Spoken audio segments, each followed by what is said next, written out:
अस्सलाम वालेकुम दोस्तों जी। तो आज ये मेरे पास सैमसंग J7 Pro का मोबाइल है।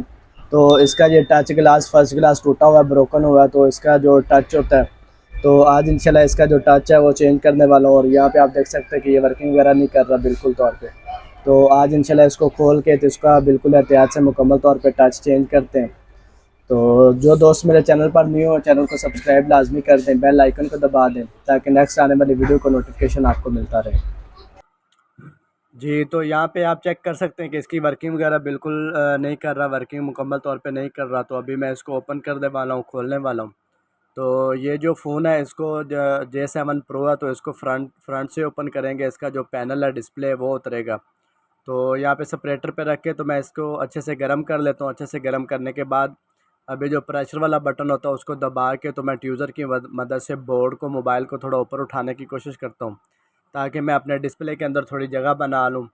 तो यहाँ पे प्रेशर वाला बटन दबा के तो आप इसी तरह ट्यूज़र की मदद से कड़े को, बोर्ड को ऊपर उठा सकते हो। उठा के तो डिस्प्ले के अंदर बिल्कुल आसानी से ईज़िली जगह बन जाती है। तो जगह बनाने के बाद उसके वो अंदर आप कोई भी हार्ड पेपर, ओसिया वाला बैक हार्ड पेपर डाल के तो अपने डिस्प्ले को रिमूव कर सकते हो। तो यहाँ पे आप देख सकते हैं कि मैंने थोड़ी जगह बना ली है। तो अभी मैं इसके अंदर जो हार्ड पेपर होता है, ओसिया वाला बैक पेपर है, उसको डाल के तो यहाँ पे अपने डिस्प्ले को, एलईडी को रिमूव कर लूँगा। तो ये J7 Pro की ओरिजिनल एलईडी लगी हुई है, तो इसको बिल्कुल एहतियात से रिमूव करना होता है ताकि डैमेज नहीं हो जाए, क्योंकि ये थोड़ी सी भी डैमेज हो जाए तो मुकम्मल तौर पे ये समझ लो काम से फ़ारिग हो जाती है। तो इसको मैं बिल्कुल एहतियात से अभी जो पेपर डाल के, हार्ड पेपर, ओसिया वाला बैक पेपर जो होता है ये डालना चाहिए, क्योंकि ये थोड़ा बारीक होता है। तो इससे एलसीडी आपकी डैमेज होने के बहुत कम चांसेस होते हैं, और इससे आपके जो एलसीडी में बाज़ ब्लैक डॉट वगैरह आ जाते हैं, वो भी बहुत कम चांसेस होते हैं। तो यहाँ पे बिल्कुल एहतियात से मैं जो पेपर को बिल्कुल आराम आराम से एहतियात से आगे की तरफ लेके जाऊँगा। तो यहाँ पे ज़्यादा ज़ोर ज़बरदस्ती नहीं करनी होती। तो अगर आप ज़ोर लगाते हो तो उससे आपकी एलसीडी जो एलईडी या डैमेज होने का ख़तरा भी होता है, या उसमें जो ब्लैक डॉट वगैरह आने का ख़तरा होता है। तो यहाँ पे मैं बिल्कुल एहतियात से, बिल्कुल आराम आराम से पेपर को आगे की तरफ लेके जाऊँगा। तो यहाँ पे गर्म थोड़ा अच्छे से किया हुआ मैंने, तो गरम फुल अच्छे से कर लेना होता ताकि आपका डिस्प्ले उतारते वक्त, जब पेपर आगे लेके जाते वक्त ज़्यादा ज़ोर नहीं लगे और डिस्प्ले जो आपका बिल्कुल ईज़िली आसानी से उतर जाए।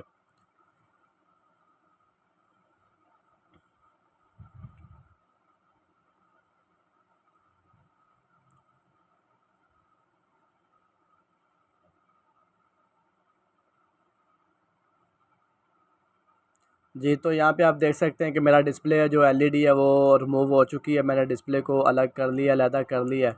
तो बिल्कुल आसानी से मैंने इसको रिमूव कर लिया। तो यहाँ पे आप देख सकते हैं कि अभी मेरा जो डिस्प्ले है, एलईडी है, वो बिल्कुल ठीक है, डैमेज वगैरह नहीं हुई। तो इसका जो ऊपर टच लगा हुआ है वो बिल्कुल ही वर्क नहीं कर रहा, वर्किंग नहीं कर रहा।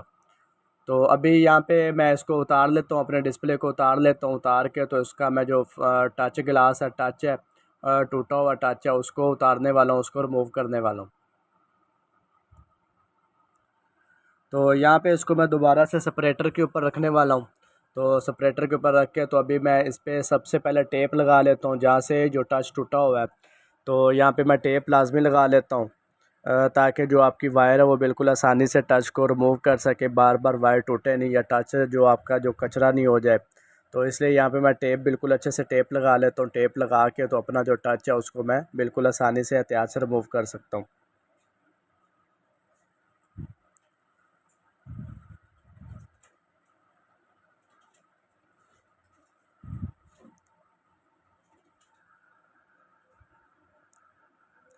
तो यहाँ पे टेप लगाने के बाद अभी मैं जो टच की स्टिप होती है, जैक होता है, उसको रिमूव कर लेता हूँ, अलहदा कर लेता हूँ। तो अभी मैं इसका जो टच है, टूटा हुआ टच है, उसको उतारने वाला हूँ, उसको रिमूव करने वाला हूँ। तो यहाँ पे इसको मैं सेपरेटर पे रख के तो सबसे पहले अच्छे से गर्म कर लेता हूँ, क्योंकि अच्छे से गर्म होगा तो आपका जो टच है, ग्लास है, वो बिल्कुल आसानी से ईज़िली रिमूव हो सकता है। तो यहाँ पे मैं अच्छे से गर्म करता हूँ, और साथ में ब्लेड की मदद से जिस साइड से मैं वायर को डालने वाला हूँ, वायर चलाने वाला हूँ, उस साइड से मैं अच्छे से गिलास को साफ़ कर लेता हूँ। जो गम वगैरह लगी होती है, ग्लू गम वगैरह लगी होती है, उसको मैं अच्छे से साफ़ कर लेता हूँ ताकि जो मेरी वायर है गिलास के अंदर, टच के अंदर बिल्कुल आसानी से चली जा सके। तो यहाँ पे बिल्कुल एहतियात से वायर को डाल लेता हूँ। डाल के तो यहाँ पे अपना जो टच है उसको रिमूव कर लेता हूँ। तो यहाँ पे मैं बिल्कुल एहतियात से, बिल्कुल आराम आराम से वायर को आगे की तरफ लेके जाऊँगा, 2-3 दफ़ा वायर को आगे पीछे लेके जाऊँगा तो अपना जो टच है उसको बिल्कुल आसानी से रिमूव कर लूँगा। तो यहाँ पे मैं वायर भी बिल्कुल बारीक साइज़ 0.04 साइज़ की इस्तेमाल करता हूँ, तो ये थोड़ा बारीक साइज़ की वायर है। इससे आपकी जो एलईडी है या डिस्प्ले आपका वो डैमेज होने के कम चांसेस होते हैं। तो यहाँ पे आप देख सकते हैं कि जो मेरी एलईडी है, मेरा डिस्प्ले है, वो बिल्कुल उतर चुका है और जो उसके ऊपर जो टच ब्रोकन टच है वो भी रिमूव हो चुका है, उतर चुका है। तो यहाँ पे बिल्कुल एहतियात से, आसानी से मैंने टच को रिमूव कर लिया। टच अभी रिमूव करने के बाद अभी ये जो ओसिया पेपर लगा हुआ है इसको मैं साफ़ करने वाला हूँ, इसको रिमूव करने वाला हूँ। तो यहाँ पे ओसिया पेपर को मैं अच्छे से साफ़ कर लेता हूँ ताकि मैं अपनी जो एलसीडी है, एलईडी है, डिस्प्ले है, उसकी अच्छे से सफाई करके तो इसका मुकम्मल आगे ओसिया कर सकूँ।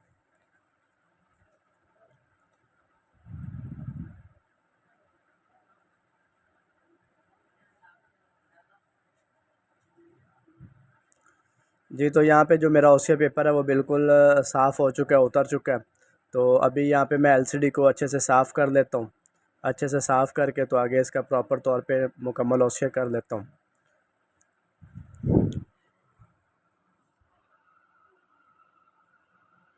तो यहाँ पे अभी मैं टिश्यू और एमबीसी की मदद से अपने डिस्प्ले की, एलसीडी की अच्छे से सफाई कर लेता हूँ।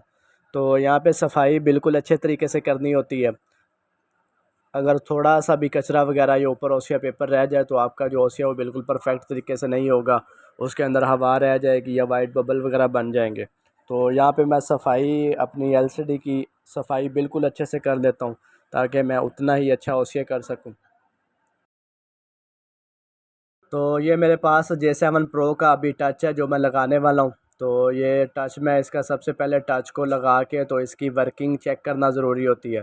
तो सबसे पहले मैं भी इसको टच को लगा के तो इसकी वर्किंग ऑन करके वर्किंग चेक कर लेता हूँ कि टच की वर्किंग बिल्कुल ठीक है, प्रॉपर तौर पे सही मुकम्मल वर्क कर रहा है। तो इसको अभी मैं लगा के ऑन करके चेक कर लेता हूँ, इसकी वर्किंग वगैरह चेक कर लेता हूँ।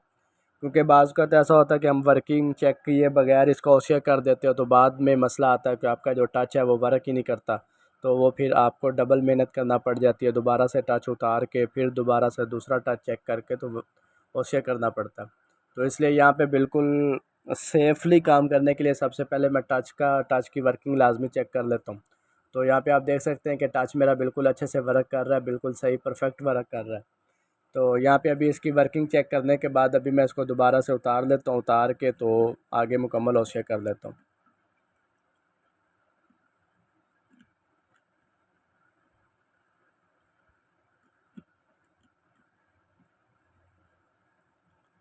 ये तो यहाँ पे मैं टच को उतार लेता हूँ, टच को उतार के तो एलसीडी की दोबारा से थोड़ी सफाई कर लेता हूँ क्योंकि हाथ वगैरह ऊपर लग जाते हैं।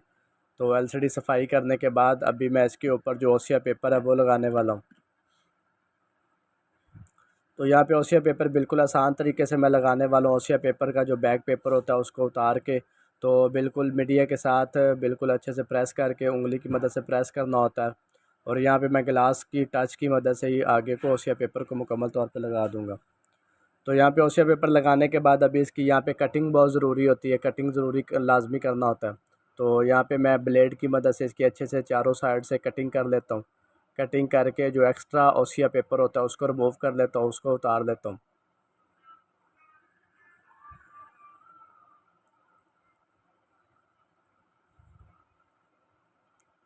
तो यहाँ पे अभी मैं टच उतार लगाने वाला हूँ तो सबसे पहले ऊपर वाला जो ओसिया पेपर होता है उसको मैं रिमूव कर लेता हूँ, उतार लेता हूँ। तो यहाँ पे बिल्कुल एहतियात से उतारना होता है और ऊपर हाथ लगने से थोड़ा बचाना होता है ताकि आपका हाथ ओसिया पेपर के ऊपर नहीं लग जाए, वो फिर आपके हाथ का निशान बन जाएगा। तो अभी ये टच का पेपर भी यहाँ पे उतारना ज़रूरी होता है, मैं टच का पेपर नीचे जो लगा होता है उसको उतार लेता हूँ। तो अभी यहाँ पे मैं बिल्कुल एहतियात से, बिल्कुल आसानी से अपना जो टच है ऊपर लगा देता हूँ। तो यहाँ पे बिल्कुल अच्छे से एलसीडी के ऊपर प्रेस करना होता है, बिल्कुल बराबर ऊपर से देख के। तो यहाँ पे मैं बिल्कुल एहतियात से टच को एलसीडी के ऊपर, एलईडी के ऊपर लगा देता हूँ। तो यहाँ पे आप देख सकते हैं कि मेरा जो टच है बिल्कुल अच्छे से लग चुका है। तो अभी टच लगाने के बाद अभी मैं इसको मशीन की तरफ ले चलता हूँ। तो यहाँ पे सबसे पहले मैं इसको प्रेस वाले हिस्से में रखने वाला हूँ ताकि मैं टच और एलसीडी को, स्क्रीन को आपस में प्रेस कर सकूँ। तो यहाँ पे सबसे पहले प्रेस वाले हिस्से में रख के तो ये इसको मैं चला देता हूँ। ये तो यहाँ पे अभी मेरा जो डिस्प्ले है, एलसीडी है, वो प्रेस होने वाला है। तो यहाँ पे प्रेस हो चुकी है और 20 सेकंड के लिए इसको प्रेस करके रखेगा। प्रेस करने के बाद इसको मैं डी बबल प्रेशर वाले हिस्से में रखने वाला हूँ। तो ये निकाल के आपको चेक करवा देता हूँ कि इसके अंदर जो छोटे छोटे बबल वगैरह या वाइट बबल ये हवा रह जाती है, तो इनको ख़त्म करने के लिए अभी डी बबल प्रेशर वाले हिस्से में रखने वाला हूँ, ताकि इसके जो बबल वगैरह होती है, हवा होती है, वो बिल्कुल अच्छे से साफ़ हो जाए और बिल्कुल अच्छा ओसिया हो जाए। तो यहाँ पे डी बबल प्रेशर वाले हिस्से का 5 मिनट का टाइम सेट किया हुआ, तो 5 मिनट के लिए इसको मैं प्रेशर वाले हिस्से में रखने वाला हूँ।